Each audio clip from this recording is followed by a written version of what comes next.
Jai Hind everyone. My name is Muktak Singh Rathod and today we will be discussing about the history of India Gate. जी हाँ, ये India gate एक ऐसा monument है that we all are very proud of. हम सभी ने इस monument को देखा, कब देखा? जब हम रिपब्लिक डे की परेड देखते हैं।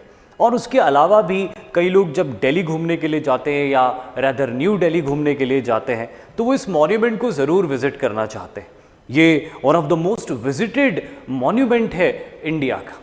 तो आखिर इसका इतिहास क्या है, ये कैसे बना था, इसका ओरिजिनल नाम क्या है और इसका इम्पोर्टेंस क्या है, ये सारे एस्पेक्ट्स आज अपन डिस्कस करते हैं इसके बारे में इस छोटे से वीडियो के अंदर। तो सबसे पहले इसके इतिहास की बात करते हैं। Originally named as All India War Memorial and was a project under the IWJC। तो ओरिजिनली क्या हुआ था कि एक प्रोजेक्ट बनाया था ब्रिटिश गवर्नमेंट ने और उस प्रोजेक्ट का नाम था इंपीरियल वॉर ग्रेव्स कमीशन। तो ये जो इंपीरियल वॉर ग्रेव्स कमीशन था, ये क्यों प्रोजेक्ट शुरू हुआ था? ये कमीशन इसीलिए सेटअप हुआ था, ये प्रोजेक्ट इसीलिए शुरू हुआ था क्योंकि ब्रिटिशर्स के लिए फर्स्ट वर्ल्ड वॉर में जिन सारी कॉमनवेल्थ कंट्रीज़ ने लड़ाई करी थी, उन सारी कॉमनवेल्थ कंट्री के सोल्जर्स जो अंग्रेज़ों के लिए लड़ाई करते हुए वीरगति को प्राप्त हुए थे, मार्टियर हुए थे, उनकी याद में उनको श्रद्धांजलि देने के लिए बहुत सारे मेमोरियल्स और बहुत सारी ग्रेव्स बनानी थी अलग अलग जगह पे पूरी दुनिया के अंदर। उसी प्रोसेस में ब्रिटिश इंडियन सोल्जर्स जो पहले विश्व युद्ध के अंदर अंग्रेज़ों के लिए लड़ते हुए वीरगति को प्राप्त हुए थे, उनको श्रद्धांजलि अर्पित करने के लिए अंग्रेज सरकार ने एक मॉन्यूमेंट बनाने का निश्चय किया था और उस मॉन्यूमेंट का ओरिजिनली नाम रखा गया था ऑल इंडिया वॉर मेमोरियल। इसी के साथ में उस फेज में 1919 में थर्ड एंग्लो अफगान वॉर भी लड़ा गया था। इस थर्ड एंग्लो अफगान वॉर के अंदर भी बहुत सारे भारतीय सैनिक वीरगति को प्राप्त हुए थे। तो 1914 से लेकर 1918 के बीच में होने वाले प्रथम विश्व युद्ध और 1919 में होने वाले थर्ड एंग्लो अफगान वॉर, इन दोनों ही युद्धों में कंबाइंडली जिन सैनिकों ने अपने जीवन का सेक्रीफाइस किया था, जिन भारतीय सैनिकों ने अपने जीवन का सेक्रीफाइस किया था अंग्रेज सरकार के लिए, उनकी याद में उनको श्रद्धांजलि देने के लिए ये ऑल इंडिया वॉर मेमोरियल बनाने का निश्चय किया गया था इंपीरियल वॉर ग्रेव्स कमीशन के द्वारा। अब यहाँ पे जो मेमोरियल बन के तैयार होता है, वो मेमोरियल ओरिजिनली इसका फाउंडेशन स्टोन कब डाला गया था? जी हाँ, इसको बनाने का प्लानिंग तो 1917 और 1919 के बीच में ही शुरू हो गया था, लेकिन इसका फाउंडेशन स्टोन किसने डाला था? तो ये भी एक छोटा सा फैक्ट है। It was laid down by the Duke of Connaught on 10th of February 1921 in the presence of the then Viceroy Lord Chelmsford। उनके साथ में commander in chief of the then British Indian Army जो कि general रॉलिंसन थे and other senior officers. तो 1921 का वो साल था, तारीख थी 10 फरवरी की और इस मॉन्यूमेंट का फाउंडेशन ले किया गया था, या यूं कहूं कि इसका फाउंडिंग स्टोन ले किया गया था। और किसने ले किया था? यहाँ पे फोटोग्राफ आपको दिखाई दे रहा है उस ब्रिटिशर का जिसका नाम था ड्यूक ऑफ कनॉट। वैसे नाम उनका आर्थर था, लेकिन जो टाइटल उनको मिला था वो ड्यूक ऑफ कनॉट था। Duke of Connaught queen Victoria के बेटे थे, सबसे बड़े बेटे नहीं थे, लेकिन क्वीन विक्टोरिया के छोटे यंगर सन्स में से एक थे और उनको ड्यूक का टाइटल मिला था, जो कि सारी रॉयल फैमिली के लड़कों को और कुछ लड़कियों को भी मिला करता था, जो कि एरिस्टोक्रेटिक पोजीशन में एक हाईएस्ट ऑर्डर का टाइटल हुआ करता था, जो कि राजा तो नहीं होते थे लेकिन एरिस्टोक्रेटिक फैमिली में बहुत ऊंचा ओहदा रखते थे। तो ये ड्यूक ऑफ कनॉट आर्थर थे जिन्होंने इसका फाउंडेशन स्टोन ले किया था और उनके साथ उस समय कि वाइस रॉय लॉर्ड चैम्सफोर्ड भी मौजूद थे और मौजूद थे उस समय के ब्रिटिश इंडियन आर्मी के जनरल रॉलिंसन, और उनके अलावा कई दूसरे सीनियर ऑफिसर्स और बहुत सारे ब्रिटिश इंडियन सोल्जर्स भी वहाँ पे मौजूद थे। इन सब की मौजूदगी में ये फाउंडेशन स्टोन ले किया गया था। और जब ये फाउंडेशन स्टोन ले किया गया था तब ड्यूक ऑफ कनॉट आर्थर ने कुछ कहा था, और वो क्या कहा था वो यहाँ पे लिखा हुआ है। On this spot, in the central vista of the capital of India, there will stand a memorial archway designed to keep in the thoughts of future generation the glorious sacrifice of the officers and the main of Indian army who fought and fail. तो क्योंकि बहुत सारे भारतीय सैनिकों ने अपने जीवन का बलिदान दिया था, क्योंकि वो अंग्रेज़ों का नमक खाते थे और अंग्रेज़ उनको जहाँ पे भी लड़ने के लिए भेजते थे वो जाते थे और पूरी वीरता के साथ में युद्ध करते थे। तो अंग्रेज़ चाहते थे कि ये परंपरा बनी रहे, और अंग्रेज़ जानते थे कि ये परंपरा अगर बनाए रखनी है तो वो सैनिक जिन्होंने वीर गति प्राप्त करी है उनको सम्मानित करना बहुत ज़रूरी है। और यही बात यहाँ पे ड्यूक ऑफ कनॉट कह रहे हैं कि वो सारे सैनिक जिन्होंने वीर गति प्राप्त करी है, जिन्होंने सेक्रीफाइस दिया है, उस सेक्रीफाइस को हम कभी भी नहीं भूलेंगे और उन्हीं की याद में ये बहुत बड़ा मॉन्यूमेंट, जो कि एक गेटवे होगा, जो कि एक गेट होगा, ये खड़ा रहेगा और हमेशा याद दिलाता रहेगा उन फॉलन सोल्जर्स की। तो इस तरह से 1921 में इसका फाउंडेशन स्टोन ले किया गया था और फिर लगभग 10 साल बाद 1931 में ये बन के तैयार हुआ था and it was inaugurated by Lord Irwin. इसका इनॉग्यूरेशन लॉर्ड इरविन ने किया था। कब किया था इनॉग्यूरेशन लॉर्ड इरविन ने? लगभग 1931 12 फरवरी को, जब ये बनना शुरू हुआ था, इसका फाउंडेशन स्टोन ले हुआ था, उसके ऑलमोस्ट एग्जैक्टली 10 साल बाद ये बन के तैयार हो गया था। और लॉर्ड इरविन ने इसका शिलान्यास किया था, या सॉरी शिलान्यास नहीं किया था, लॉर्ड इरविन ने इसको इनॉग्यूरेट किया था, इसका उद्घाटन किया था। और तब ये ऑल इंडिया वॉर मेमोरियल के नाम से ही जाना जाता था, क्योंकि उसी पर्पस के लिए अंग्रेज़ों ने उसको बनाया था, क्योंकि वो फर्स्ट वर्ल्ड वॉर और एंग्लो अफगान वॉर के अंदर वीर गति को प्राप्त हुए सैनिकों को श्रद्धांजलि अर्पित करना चाहते थे। लेकिन फिर इसमें बहुत सारे बदलाव भी आए आने वाले वक्त में। जैसे उससे पहले अपन इसके आर्किटेक्चर की बात करते हैं कि इसका जो बड़ा खास तरह का आर्किटेक्चर है, वो आर्किटेक्चर कहाँ से प्रेरित है। अभी ये फोटोग्राफ जो आप देख रहे हो, ये इंडिया गेट का फोटोग्राफ नहीं है। अगर आपने स्लाइड को बदलते ही इमीडिएटली ध्यान नहीं दिया इसके ऊपर, तो शायद आपको लगा होगा कि ये इंडिया गेट का ही फोटोग्राफ है, बट एक्चुअली ये इंडिया गेट का फोटोग्राफ नहीं है। ये फ्रांस के एक मॉन्यूमेंट का फोटोग्राफ है जिसको आर्क डी ट्रायम्फ कहा जाता है। जी हाँ, फ्रांस के अंदर ओरिजिनली एक ऐसा गेट बना था और लगभग उसी आर्किटेक्चर को रिक्रिएट किया था जब ये इंडिया गेट का मॉन्यूमेंट या ऑल इंडिया वॉर मेमोरियल का मॉन्यूमेंट तैयार करवाया गया था।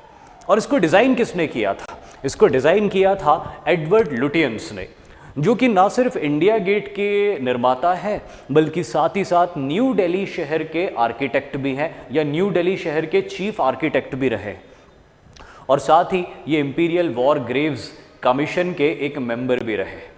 तो इनका बड़ा इंपॉर्टेंट रोल था न्यू दिल्ली को सेटअप करने में, और उतना ही इंपॉर्टेंट रोल था इंडिया गेट को डिज़ाइन करने में। लेकिन वो डिज़ाइन करने में इन्होंने बहुत ज़्यादा दिमाग नहीं लगाया, फ्रांस के इस स्ट्रक्चर को लगभग हूबहू कॉपी कर लिया, थोड़ा बहुत ऑब्वियसली चेंज किया उसके अंदर, लेकिन मेजर जो एक की आर्किटेक्चर होता है वो बिल्कुल वैसा ही रखा। एडवर्ड लुटियंस का ये कहना था कि मैं एक ऐसा आर्किटेक्चर बनाना चाहता हूँ, एक ऐसी डिज़ाइन बनाना चाहता हूँ जो किसी कल्चर या किसी रिलीजन, खास तौर पे किसी रिलीजन से रिलेट करती हुई ना हो। इसीलिए आप देखोगे कि ऑल इंडिया वॉर मेमोरियल या जो आज इंडिया गेट है, उसकी दीवारें बड़ी सपाट है। हाँ, उसके ऊपर कुछ इंस्क्रिप्शंस लिखी हुई है, लेकिन उन इंस्क्रिप्शंस के अलावा किसी तरह का कोई सेक्टेरियन या रिलीजियस मार्क या इंस्क्रिप्शन या स्कल्पचर उसके अंदर नहीं बना है। और जहाँ तक आर्किटेक्चर और डिज़ाइन का सवाल है, तो फ्रांस के इस गेट से उसको लगभग हूबहू कॉपी कर लिया गया है। हाँ, ये ज़रूर है कि इंडिया गेट इससे कहीं ज़्यादा ऊंचा है। It seems to be inspired from the Arc de Triomphe, a similar commemorative gate in France. फिर इसके ऊपर इंस्क्रिप्शन क्या लिखी हुई है? What is the major inscription that is written on the surface of the India Gate? और वो क्या लिखा है वो मैं रीड करके आपको बताता हूं। To the dead of the Indian armies who fell and are honoured in France and Flanders, Mesopotamia, Persia, East Africa, Gallipoli, and elsewhere in near and far east, and sacred memory also of those whose names are here recorded and who fell in India on the northwest frontiers during the third Afghan war, या जिसको हम Anglo Afghan war बोलते हैं। तो ये जितने भी नाम लिखे हुए इन इंस्क्रिप्शंस पे, अभी ये पढ़ के तो आप समझ ही गए होंगे कि वो सारे सैनिकों को डिवोट कर रहे हैं ये गेट। वो नाम लिखे हुए सारे, जहाँ जहाँ पर भारतीय सैनिक अंग्रेज़ों की तरफ से लड़े थे। कहाँ कहाँ लड़े थे? फ्रांस में लड़े थे, फ्लैंडर्स, मेसोपोटामिया, मेसोपोटामिया मतलब वो जो इराक सीरिया वाला इलाका है, पर्शिया, ईरान का इलाका, ईस्ट अफ्रीकन कैंपेन्स, गैलीपोली, ये वो सारी जगह है जहाँ पे इंडियन सोल्जर्स ने बड़े पैमाने पे लड़ाई करी थी और बहुत गैलेंट एक्शंस किए थे, जिससे कि अंग्रेज़ों को इन मोर्चों पर लड़ाई जीतने में बड़ी मदद भी मिली थी। और इसीलिए अंग्रेज भारतीय सैनिकों को सम्मानित भी कर रहे थे। मेनली यही इंस्क्रिप्शन के ऊपर लिखा हुआ है। इसके अलावा इंडिया गेट की सतह पे इंस्क्राइब किए गए हैं कई नाम मतलब 13,000 से ज्यादा नाम। वैसे तो 84,000 से ज्यादा सैनिक थे जो भारतीय सैनिक अंग्रेजों के लिए बलिदान हो गए थे, वीर गति को प्राप्त हो गए थे, लेकिन इतने नाम उसके ऊपर डिस्प्लेड नहीं है या इंस्क्राइब नहीं है। लगभग 13,000 से कुछ ज़्यादा नाम उसके ऊपर इंस्क्राइब्ड है और यही मेजर इंस्क्रिप्शन है जो कि इंडिया गेट के ऊपर देखने को मिलता है। अब एक और इंटरेस्टिंग फीचर था यहाँ पे जो इंडिया गेट के बिल्कुल नज़दीक है, वो है कैनोपी। ओरिजिनली ये कैनोपी आप देख सकते हो, ये ओरिजिनल कैनोपी थी और इस ओरिजिनल कैनोपी के अंदर किंग जॉर्ज द फिफ्थ की प्रतिमा लगी हुई थी। क्योंकि ये अंग्रेज़ों का मॉन्यूमेंट था तो अंग्रेज़ों ने यहाँ पे कैनोपी बनवाई थी और उस कैनोपी के अंदर अपने राजा किंग जॉर्ज फिफ्थ की एक बहुत बड़ी प्रतिमा लगवाई थी।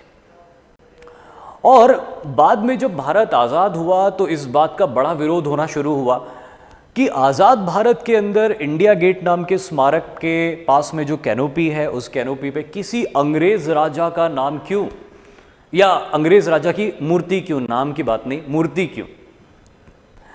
और बड़ा विरोध हुआ इसका। इंडियन गवर्नमेंट ने भी उस समय इस बात को रीजनेबल समझा कि हाँ ये बात सही है कि किसी अंग्रेज की प्रतिमा यहाँ लगाना कोई मतलब नहीं है। बट जो भी अलग अलग कारण रहे हों, बहुत लंबे समय तक इस प्रतिमा को हटाया नहीं गया, जिसकी वजह से जितनी भी ऑपोजिशन पार्टीज थी उस समय वो बहुत ज़्यादा आंदोलन करने लग गई।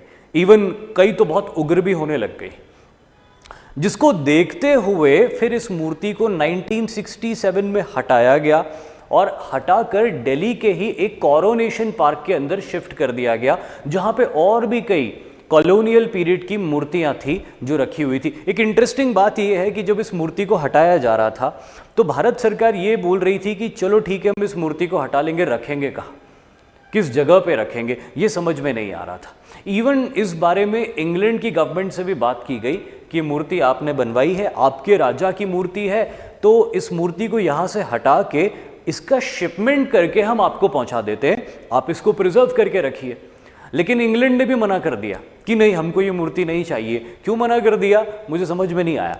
कारण ये बताया इंग्लैंड की सरकार ने कि न हमारे पास में इस मूर्ति को रखने के लिए कोई उचित स्थान है और ना ही हमारे पास इस मूर्ति को रखने के लिए और इसको मेंटेन करने के लिए सफिशिएंट फंड्स हैं।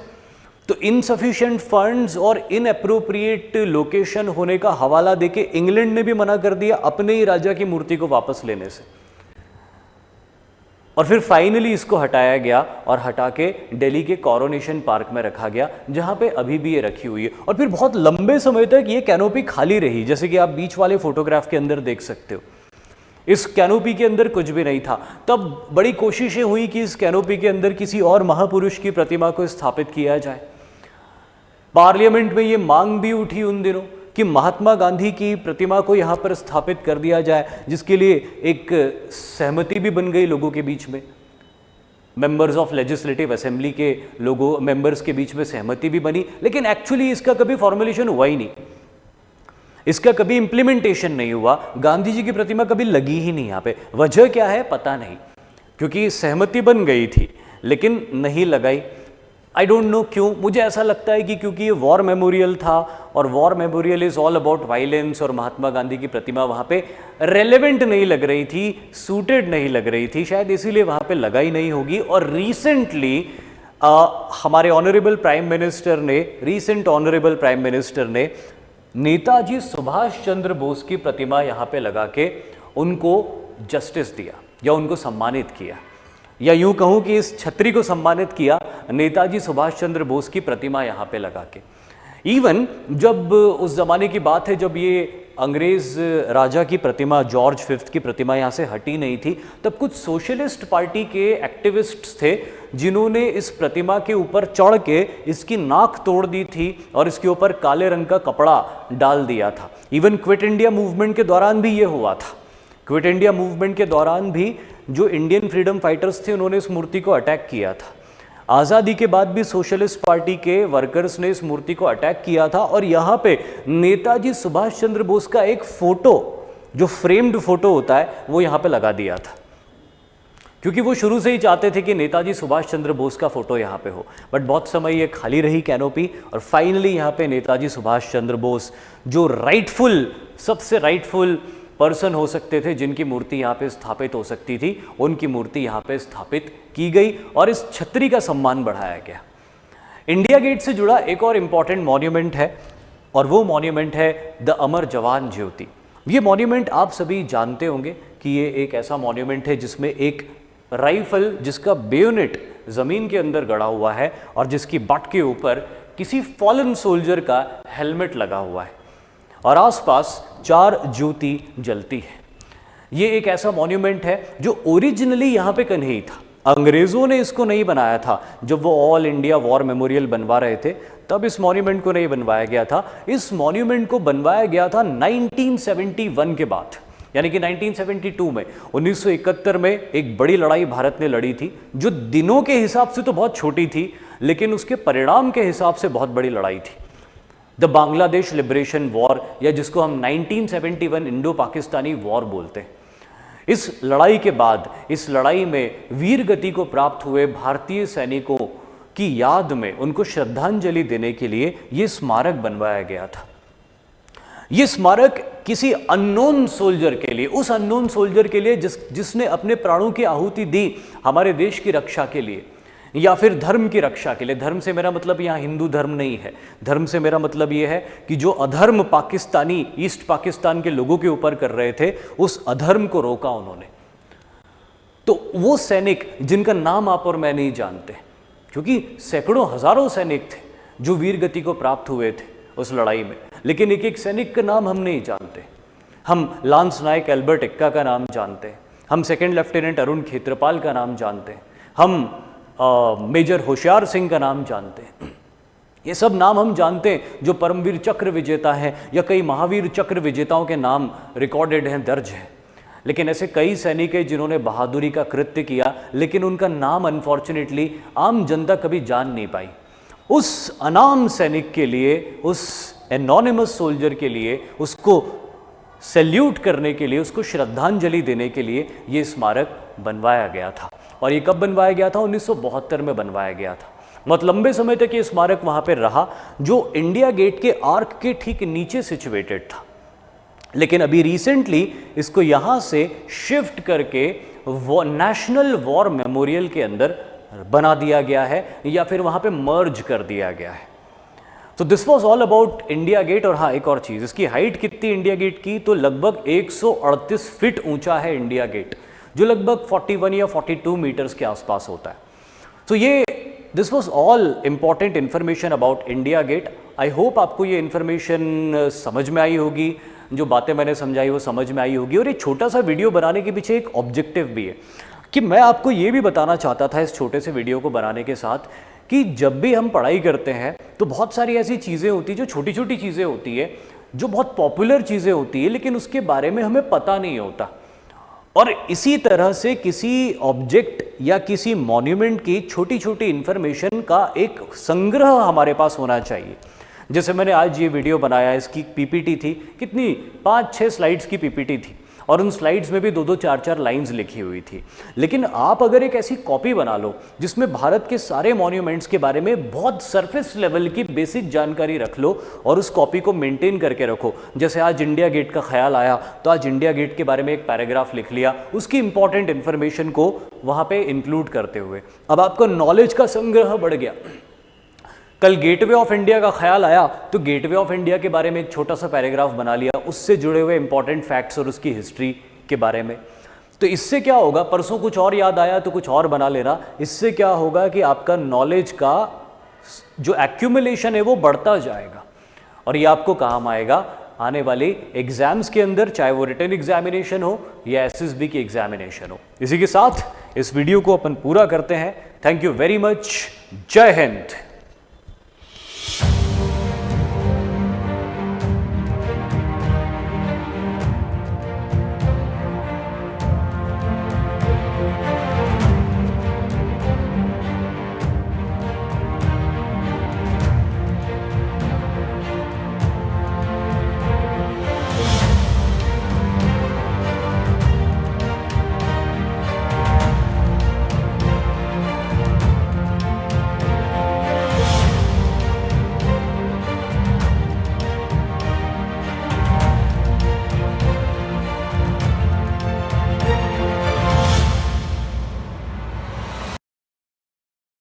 An academy. Let's crack it.